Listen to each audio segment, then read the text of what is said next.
To have the same rights under article 14, यानी कि 14वां जो आर्टिकल है उसका यहाँ पर हवाला दिया जा रहा है कि सबको अपने अपने धर्म के हिसाब से रहने का अधिकार है। जा ही नहीं रहा कहीं, क्या हम लोग बोल सकते हैं। आपको लगता है मीडिया भी आप लोगों की बात नहीं पहुँचा? नहीं सुनता है मीडिया भी, कहाँ कभी दिखाता ही नहीं मीडिया। अपना पक्ष रख रहे कि हम उसमें जो खराबियां हैं उसको ख़त्म करना चाहते हैं, जो भ्रष्टाचार इसके ज़रिए होता है या जो भी। इसका जवाब मैं एक देना चाहूँगा, ये अगर आपका बच्चा है उसकी तरबियत आप करेंगे या फिर आप किसी पड़ोसी को दे देंगे या फिर किसी गैर लोग को दे देंगे। मैं समझ रहा हूँ कि भाजपा सरकार जिसके लिए भी जो कानून बनाती है, जिस समाज के लिए या जिस तबके के लिए, वो कानून उसी तबके के खिलाफ जाता है। इसी तरह हमारे पुरखों ने अल्लाह के नाम पर अपनी ज़मीनें, अपनी दुकानें, अपनी प्रॉपर्टी दान की है, उस पर सरकार का हम हस्तक्षेप नहीं चाहते हैं। असहमति किन पूरे बिल पे असहमति है या कुछ बिंदुओं पर है? पूरे बिल पर असहमति है। सरकार ही तो काम करती है। सरकार अगर हमारे हक में बेहतर काम करेगी तो हम उसकी तारीफ करेंगे और अगर वो गलत काम करेगी तो हम विरोध करेंगे। भारतीय मुसलमानों को दोयम दर्जे का नागरिक जो है इन्होंने बनाकर रख दिया है। लगातार प्रताड़ित किया जा रहा है, बुलडोजर के माध्यम से हमारी मस्जिदों को, मदरसों को शहीद किया जा रहा है। इस समय मैं दिल्ली के जंतर मंतर पर मौजूद हूँ, जहाँ पर वक्फ संशोधन बिल को लेकर के एक बड़ा प्रदर्शन रखा गया। आपको बता दें, ये all India personal law board जो है उसकी तरफ से आज यहाँ पर एक प्रदर्शन होल्ड किया जा रहा है और तमाम देश के अलग अलग मुस्लिम संगठन और आम जनता यहाँ पर पहुँचे। आप चारों तरफ देखेंगे, पूरा का पूरा जंतर मंतर मुस्लिम समुदाय के लोगों से खचाखच भरा हुआ है और मामला वही है। दरअसल पिछले दिनों जिस तरीके से वक्फ संशोधन बिल आया, उसमें तब्दीलियों को लेकर के सरकार बिल लेकर आए, उसके बाद से ही बवाल मचा हुआ है। बवाल संसद से लेकर सड़क तक देखने को मिला। इसको लेकर के जेपीसी भी बैठाई गई, जिसमें कई बिंदुओं पर विवाद हुआ, घमासान हुआ और जो विपक्षी दल के बिंदु थे उनको पूरी तरीके से जेपीसी रिकमेंडेशन से हटा दिया गया और पूरी तरीके से अब ये जो देख सकते हैं विवाद ये सड़क तक आ गया है। चारों तरफ लोग मौजूद हैं। साइन बोर्ड देखा हुआ है, देखिए, we will not be silence, हम चुप नहीं बैठेंगे। और यहाँ पर देख सकते हैं आप, यानी कुछ ना कुछ प्ले कार्ड्स के ज़रिए से कहने की कोशिश की जा रही है, we too have the same rights under article 14, यानी कि 14वां जो आर्टिकल है उसका यहाँ पर हवाला दिया जा रहा है कि सबको अपने अपने धर्म के हिसाब से रहने का अधिकार है। और अलग अलग, जैसे कि मैंने बताया कि यहाँ पर मुस्लिम समुदाय के लोग बैठे हैं। कई इसमें बिंदु है जिसको लेकर के विवाद है। एक बिंदु है जिसके तहत नए बिल के तहत जो है जो हिंदू प्रतिनिधि उसको भी अधिकार होगा इस पूरे बोर्ड में बैठने का, और साथ ही महिला रिप्रेजेंटेशन की भी बात की गई है। तो ऑल इंडिया पर्सनल बोर्ड है, मुस्लिम पर्सनल बोर्ड है, उसकी तरफ से पूरा मजमा लगाया गया है और इन्हीं लोगों से बात करेंगे क्या बिल को लेकर के क्या आपत्ति है, क्या इन लोगों को ऐतराज़ है और क्या पूरे बिल से इन लोगों को दिक्कत है या किन्हीं चिन्हित बिंदुओं पर इन लोगों की जो है मुश्किल है। देखिए, all India personal board Bharat के मुसलमानों को आवाज़ देता है, इस तरीके से कह रहे हैं। सर, आपका क्या नाम है? जी, क्या नाम है सर? अच्छा, आप बात कर रही हैं, ठीक है।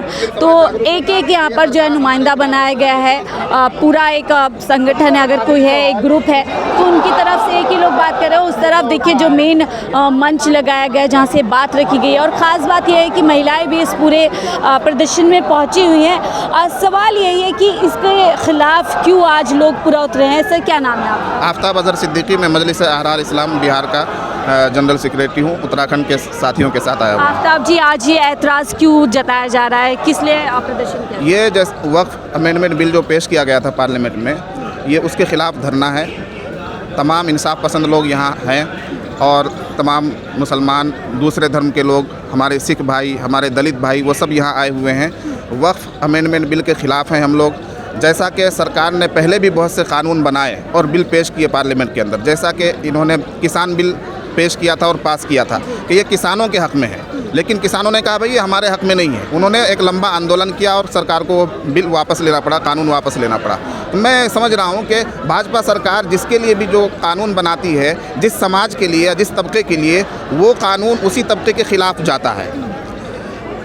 इसी तरह का ये बिल है, वक्फ बिल।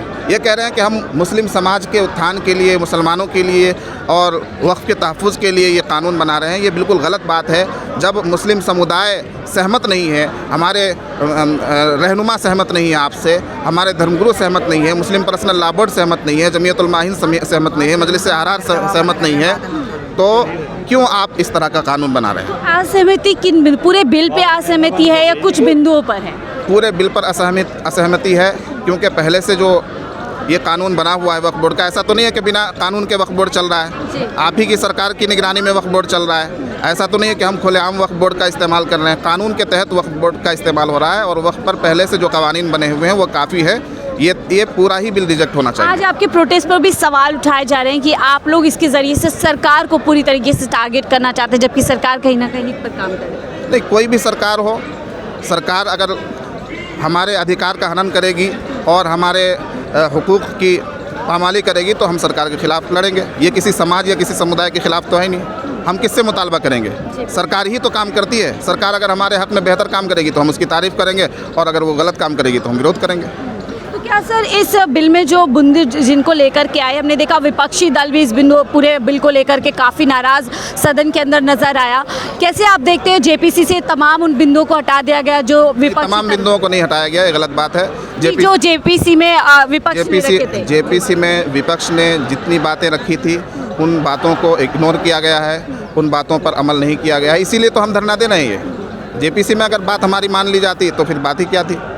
भ्रष्टाचार का आरोप वक्फ के जरिए से लगाया जाता है, तमाम उन चीज़ों को। भ्रष्टाचार कहाँ नहीं है? सरकार का सबसे बड़ा महकमा आप मुझे बता दीजिए, वहाँ मैं आपको भ्रष्टाचार दिखा दूंगा। कहाँ नहीं है भ्रष्टाचार? भ्रष्टाचार होने का मतलब ये नहीं है कि आप हमारे हक का, हमारे अधिकार का हनन करें। क्या आपको लगता है इस बिल के जरिए एक पूरी कम्युनिटी को टारगेट करने की कोशिश की जा पूरी कम्युनिटी को नहीं, हमारी मजहबी आज़ादी को छीनने की कोशिश की जा रही है। यह हमारे मज़हब का मामला है, हमारे आस्था का मामला है। वक्फ ये हमारे आस्था का मामला है। जिस तरह से किसी समाज के लोग अपने मंदिर में, अपने धर्म स्थानों के लिए जो प्रॉपर्टी दान करते हैं, इसी तरह हमारे पुरखों ने अल्लाह के नाम पर अपनी ज़मीनें, अपनी दुकानें, अपनी प्रॉपर्टी दान की है। उस पर सरकार का हम हस्तक्षेप नहीं चाहते हैं। संभव है आने वाली 24 तारीख को इस बिल पे आगे सरकार बढ़ सकती है। आप लोगों का प्रदर्शन किस तरीके से देखिए, आगे सरकार क्या करती है यह हमें नहीं मालूम, लेकिन इस बिल के वापस लिए जाने तक और इस कानून के रिजेक्ट किए जाने तक हम अपनी लड़ाई जारी रखेंगे इंशाल्लाह। तो देखिए लड़ाई जारी रहेगी। इन लोगों ने बोल दिया, और देखिए तमाम लोग इनके साथ में बैठे पहुँचे हैं यहाँ पर। एक ही लोग बात कर रहे हैं, लेकिन सवाल यही है कि जब अगर एक बहुत बड़ा तबका जिनसे जुड़ा हुआ ये बोर्ड है, अगर वो असहमति जता रहे हैं, तो उसके बावजूद भी सरकार किस तरीके से इस पूरे बिल को लेकर के आगे बढ़ सकती है, ये भी अपने आप में एक सवाल उठा है। और भी लोग, आप लोग कहाँ से आए हैं? हम लोग यूपी से आए हैं। कहाँ से? नई सीमापुरी से। नई सीमा, आप उत्तर प्रदेश से आए।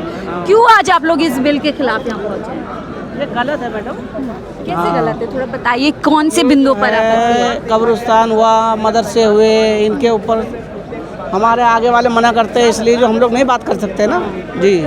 आप लोग अपनी बात नहीं रख सकते? नहीं रख सकते हम लोग। आप लोगों क्योंकि को हमारे क्या बात आगे जब पहुँचाया नहीं जाता है ना। हम लोगों का बात जा ही नहीं रहा कहीं, क्या हम लोग बोल सकते हैं? आपको लगता है मीडिया भी आप लोगों की बात नहीं पहुंचा? नहीं सुनता है मीडिया भी, कहाँ कभी दिखाता ही नहीं मीडिया। तो क्या ये भी करें? कहीं ना कहीं आप लोगों के अंदर ठेस है कि जो आप लोगों को आपत्ति है। बिल्कुल बिल्कुल बिल्कुल। ठीक है, लेकिन इन लोगों को ऐसे लगता है कि जो बातें इन लोगों की, इन समुदाय की, मुस्लिम समुदाय के एक प्लेटफॉर्म मिलना चाहिए, वो कहीं ना कहीं कमी इन लोगों को लग रही है। और इसी को लेकर के आज एक बड़े पैमाने पर लोग यहाँ इकट्ठे हो रहे हैं और अपनी बात को रख रहे हैं। आप कहाँ से आए सर?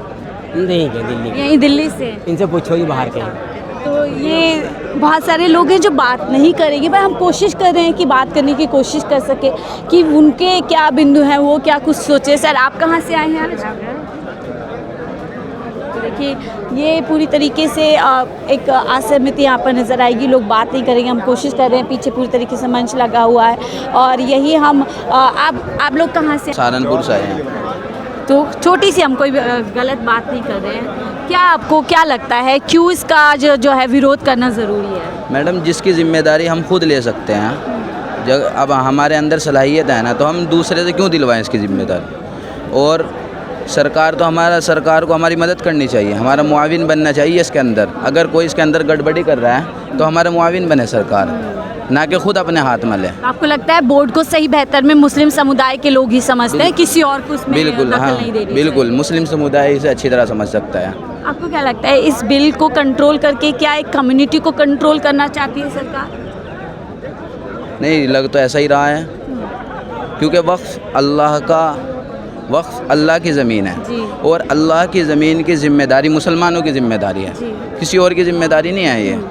और जो लोग ये ज़मीन देकर गए हैं हमको, हम इसकी ज़िम्मेदारी ले रहे हैं खुद।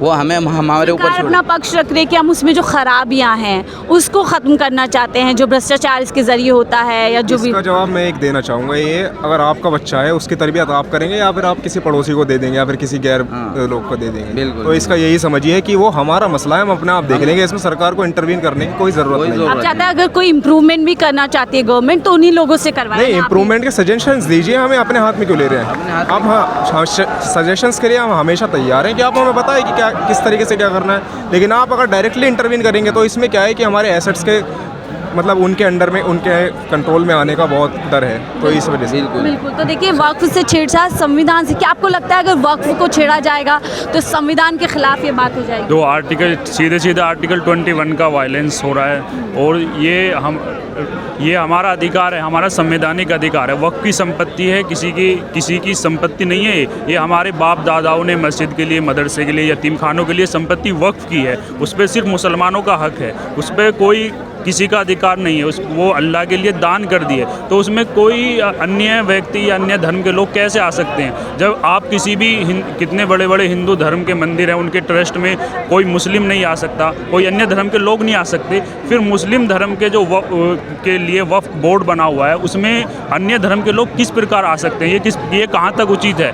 आज की जो सरकार है तानाशाही सरकार है और भारतीय मुसलमानों को दोयम दर्जे का नागरिक जो है इन्होंने बना कर रख दिया है। लगातार प्रताड़ित किया जा रहा है, बुलडोजर के माध्यम से हमारी मस्जिदों को, मदरसों को शहीद किया जा रहा है। और सुप्रीम कोर्ट की गाइडलाइंस के बावजूद सुप्रीम कोर्ट मना कर रहा है कि अभी हम मना कर रहे हैं, कहीं भी जो है बुलडोजर नहीं चलेगा। उसके बावजूद भी आप लगातार बहाना बना के बिना नोटिस दिए बुलडोजर चलाए जा रहे हैं। ये संविधान की हत्या की जा रही है सीधे और तानाशाही की जा रही है, लोकतंत्र को कुचला जा रहा है। बिल्कुल। क्या आपको लगता है इस बिल के जरिए से आर्थिक रूप से भी मुसलमानों को कमज़ोर करने की कोशिश है पूरी की पूरी एक कम्युनिटी? बिल्कुल।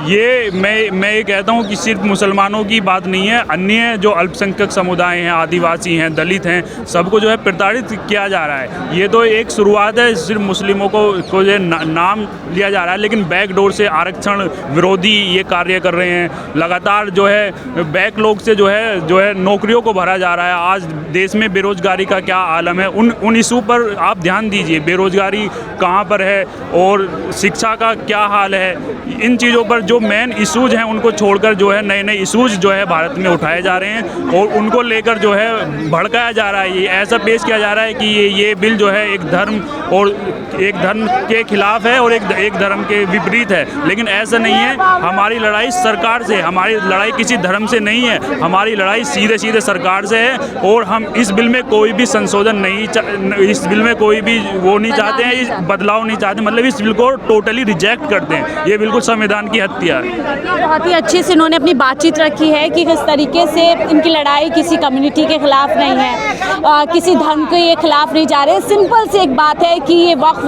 जो बोर्ड है कहीं ना कहीं मुस्लिम समुदाय को डेडिकेटेड है, उनको समर्पित है। ऐसे में क्यों कोई और भी इसमें, चाहे फिर सरकार ही क्यों उसमें दखल जो की जा रही है, उसमें चेंजेस करने की बात की जा रही है, उसी को लेकर के पूरा यहाँ पर कह सकते हैं कि असहमति जताई जा रही है और इसीलिए पूरे तमाम लोग यहाँ पर इकट्ठे हुए। सवाल यही है कि जब असहमति इतने बड़े पैमाने पर एक समाज कर रहा है, जिससे समाज जुड़ा हुआ है, पूरा वक्फ बोर्ड का मामला है, उनकी बातों को क्यों तरजीह नहीं दी जा रही, उनको क्यों नहीं सुना जा रहा है और क्यों सरकार मनमानी करने के लिए पूरी तरीके से तली हुई है कि किसी भी तरीके से इस वक्फ बोर्ड को लेकर के आने। क्या वक्फ बोर्ड के जरिए से सरकार का निशाना असल में कुछ और है? फिलहाल इस रिपोर्ट पे देखते रहिए 4PM दिल्ली।